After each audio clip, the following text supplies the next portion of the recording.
एक दिन की बात है। गौतम बुद्ध अपने शिष्यों के साथ एकदम शांत बैठे हुए थे। उन्हें इस प्रकार बैठे हुए देख शिष्य चिंतित हुए कि कहीं वह अस्वस्थ तो नहीं है। एक शिष्य ने उनसे पूछा कि आज वह मौन क्यों बैठे हैं, क्या शिष्यों से कोई गलती हुई है।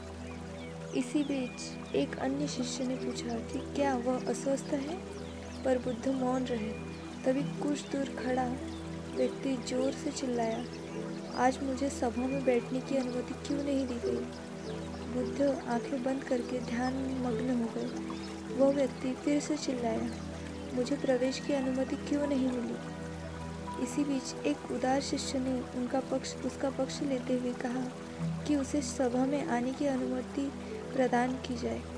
बुद्ध ने आंखें खोली और बोले, नहीं, वह अछूत है, उसे आज्ञा नहीं दी जा सकती। यह सुनकर शिष्यों को बड़ा आश्चर्य हुआ। बुद्ध उनके मन का भाव समझ गए और बोले, हाँ, वह अछूत है। इस पर कई शिष्य बोले, हमारे आश्रम में जात पात का कोई भेद नहीं है, फिर वह अछूत कैसे हो गया। तब बुद्ध ने समझाया, आज वह क्रोधित होकर आया है। क्रोध से जीवन की एकाग्रता भंग होती है। क्रोधी व्यक्ति प्राय मानसिक हिंसा कर बैठता है। इसलिए जब तक वह क्रोध में रहता है तब तक अछूत होता है। इसलिए उसे कुछ समय एकांत में खड़े रहना चाहिए।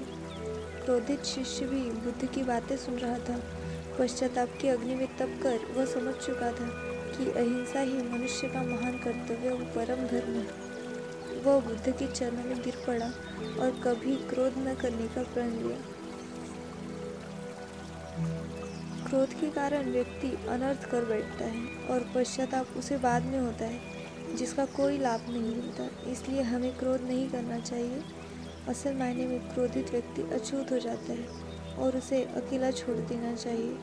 क्रोध से तन, मन और धन तीनों की हानि होती है। क्रोध से ज़्यादा हानिकारक कोई वस्तु नहीं है। इसलिए हमें कभी क्रोध नहीं करना चाहिए।